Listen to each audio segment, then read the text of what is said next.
I've been following a trail that didn't start as a plan.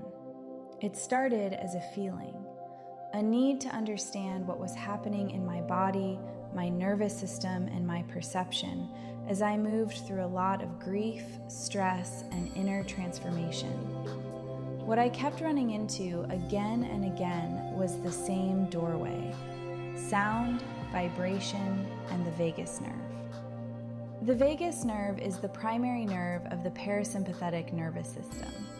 It begins in the brainstem and runs through the throat and vocal cords into the heart, lungs, stomach, and intestines.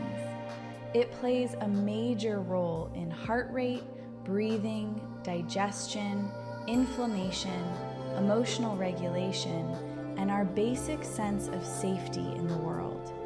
In simple terms, it's one of the main communication lines between the brain and the body.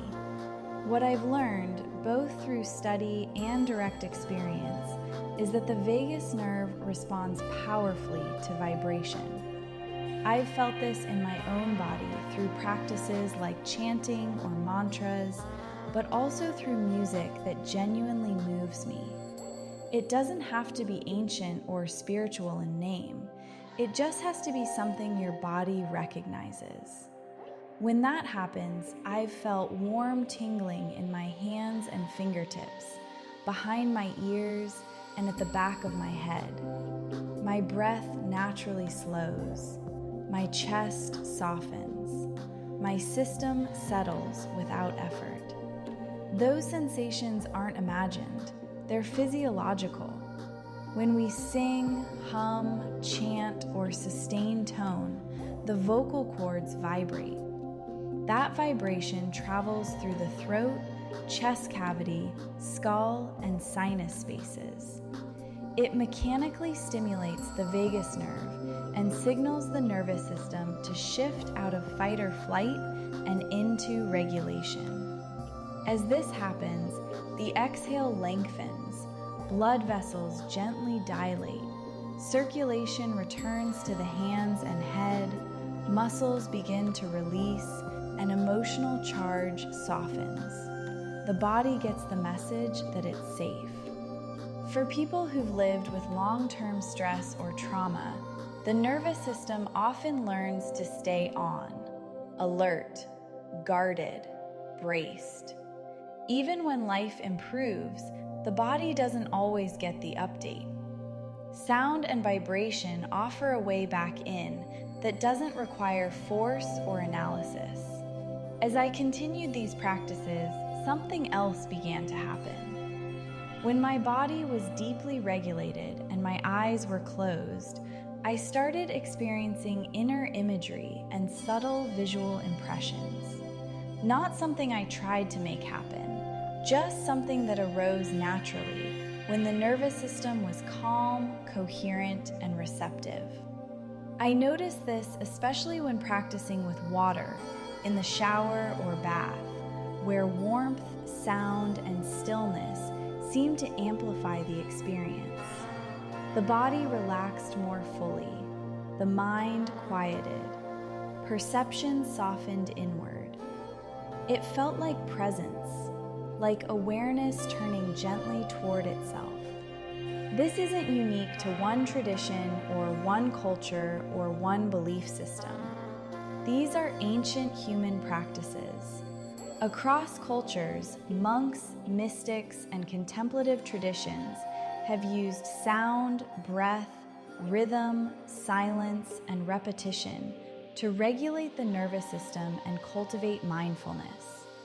It's one of the reasons Buddhist monks, for example, are able to maintain such steadiness, compassion, and clarity over time. Their path isn't about bypassing the body, it's about training it.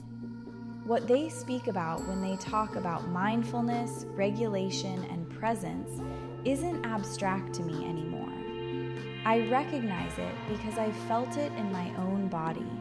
And I want to be clear, I'm not finished.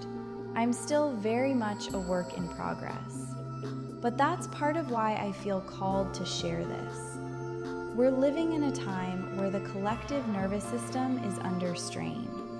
You can feel it in the air, in conversations, in how reactive and exhausted people are. When systems stay dysregulated long enough, fear and fragmentation take over. That's why this knowledge matters right now, not as a belief system, not as an escape, but as a return to something fundamental. It is our birthright to understand how we work, to know our bodies, and to know how to come back into coherence. When the nervous system regulates, perception changes. You become more present, less reactive, more discerning, and more compassionate. And in that coherence, awareness expands naturally. Seen this way, the idea that the body is a temple isn't metaphorical, it's anatomical. Like ancient structures built to amplify sound and light, the human body is designed to receive, conduct, and respond to frequency. We are instruments, and like any instrument, we need tuning. I'm sharing this not because I have all the answers, but because I believe this wisdom is meant to be remembered and shared, especially now. Especially for those who are feeling overwhelmed, disconnected, or searching for steadiness. Sometimes healing doesn't come from thinking harder or pushing through. Sometimes it comes from listening, breathing, and letting the body resonate.